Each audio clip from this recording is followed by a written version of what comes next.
Hi, this is John Close, JC to my friends, and welcome back to Retirement Madness. And as we go through this and as I'm learning, Retirement Madness is a pretty appropriate name for this.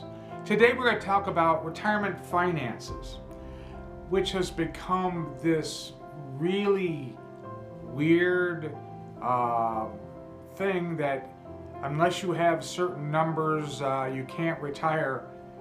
And that's just not true. I don't know who the hell made up these numbers about what you need to retire. $1 million, $1.5 million, $2 million, just numbers that are outrageous. Today we're going to talk about that, and we're going to find that happy place where you can find that retirement without having all that money. Stand by.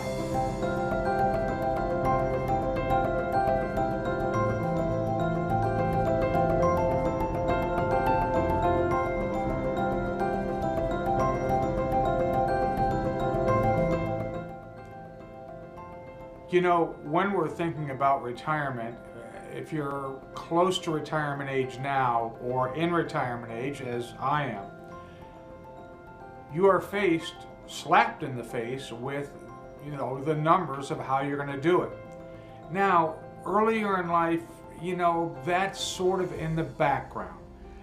Let's face it, you're raising a family, you have mortgages to pay off, you have cars to pay off. Yes, you have your 401k, whatever your little stuff that you're setting up. But basically, it's sort of like in the background because you're just trying to get through life. Now, as you get older, it starts to kick in a little differently.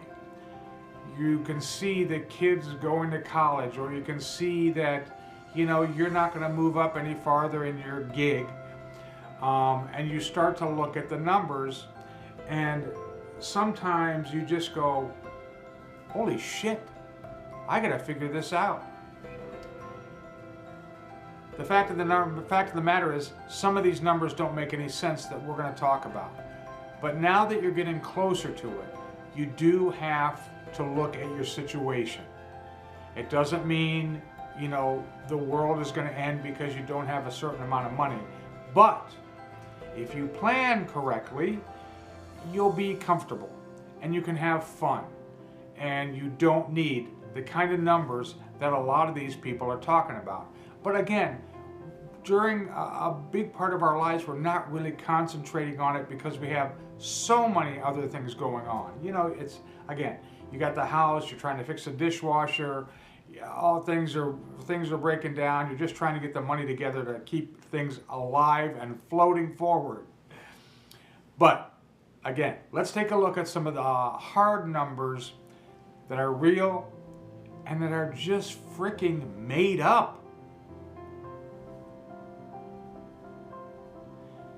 If you look at retirement statistics online, you'll see that most people, they say the average person has $200,000, $300,000 saved up for retirement, maybe in their early 60s. That's the average, okay? That may be the average, but the fact of the matter is a lot of us don't have that much money. It's like the median amount of money. And what do you say? Well, what's the difference between median and average? Well, let's put it this way. You have Elon Musk in the room with 10 broke people. You know what? The average income, they would all be billionaires. Yeah, they would all be billionaires. So that would be the average income of Elon Musk and 10 broke people. You get the idea. Now, the median number for people at retirement is $60,000. $60,000. That's when people look at that number and go, that's going to last me how many years? But not to panic. That number has to work with other numbers that come into play. $60,000, that number will generate $200 a month.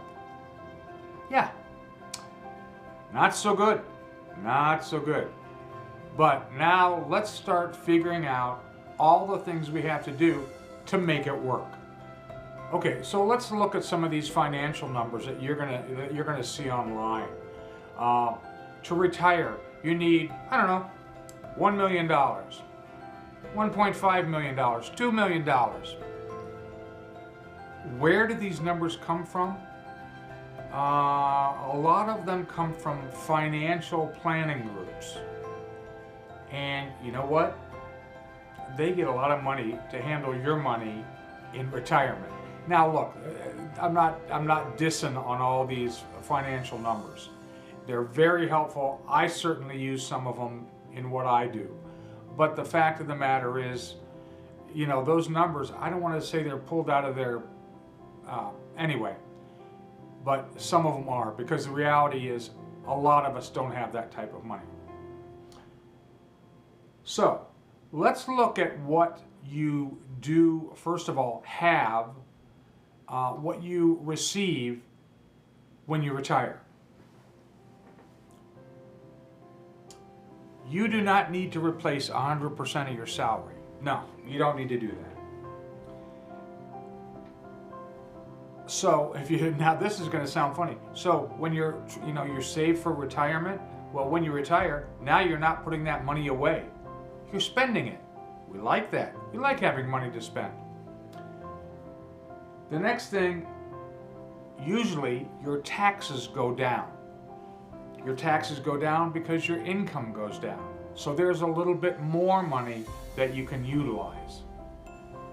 If you're a commuter, if you drive back and forth to work, your commuting costs go down. The money you pay for gas, the money maintenance on your vehicles goes down. Also, if you have to wear nice clothes to work, the wardrobe costs go down, because to buy those pair of shorts and a t-shirt or whatever is a lot less expensive. So you can see some of this money comes back to you. Some of the money comes back to you. Then you have to plan. If you're getting Social Security, if you're getting a pension, you're adding this to those numbers, okay? So even if you've only saved $60,000, your other expenses have gone down. Plus, maybe you'll get Social Security, plus a pension. So you have to put that into the equation. Okay, let's look at some things of fixed expenses, okay? These are fixed expenses probably you'll have. Your mortgage, you'll have that. If you have a mortgage, you have to pay off that mortgage. Your taxes and insurance, if you're tied to a mortgage, you're going to have to pay that off. Your groceries, your utilities, transportation for however you decide to use it, maintenance on your cars, maintenance on your house. You know, you can gauge these things in rough numbers. If we add all those things together, let's say it comes out to around $2,000 a month, okay? We're gonna gauge that. The average Social Security check is about $1,900 for an individual. I think $3,000 or $3,500 for a couple. So we've looked at our expenses, let's say around $2,000 a month, and our income, which can be anywhere from $1,900 to $3,000, depending on your situation. So we're not looking so bad at our fixed cost, okay? Not looking so bad at our fixed cost. That doesn't mean you don't need some extra money to have fun, to do your things. What this tells us is you don't need $1.5 million. No, you really don't. You don't need $1.5 million. You just need to plan. And I'm telling you, planning isn't that expensive. And it can carry you for a long time. Of course, if we had $1 million, $2 million, $5 million, sure, that would take some stress off. But I gotta tell you, I'm being honest here, and I've talked to a lot of people who are retired. Money is one thing, but the mental stress of what you end up doing in retirement turns out to be a whole different ballgame. Okay? So stay with me here. Okay, so the clock is ticking on your retirement. The clock is ticking, I hate to say this, but on how much time we have left, right? Okay? That's just the fact of the matter. All right. Stop worrying about the clock. Stop worrying about what Wall Street says you need to have to retire. If you need to downsize, if you need to get a smaller house, plan it, do it, save yourself some money. One of the big things is to try to eliminate debt. If you can eliminate debt, that's a big deal.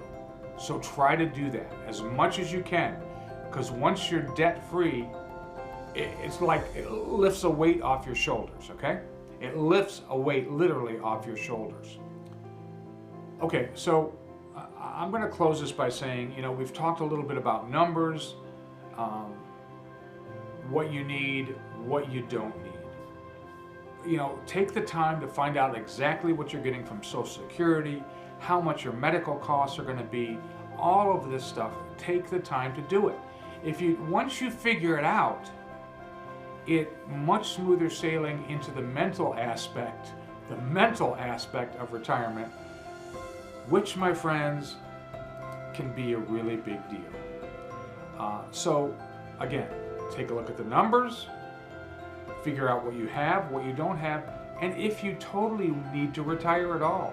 I've talked to some people, this is myself, I have a great job. I love my job. I don't have to go in 9 to 5. I work with great people.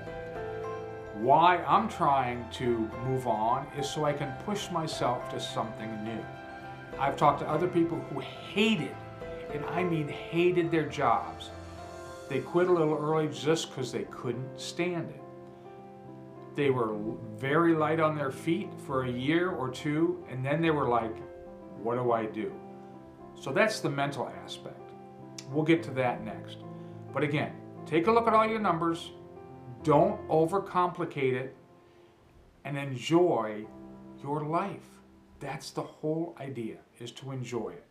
Okay? We'll talk again soon. This is JC saying thank you for joining me today.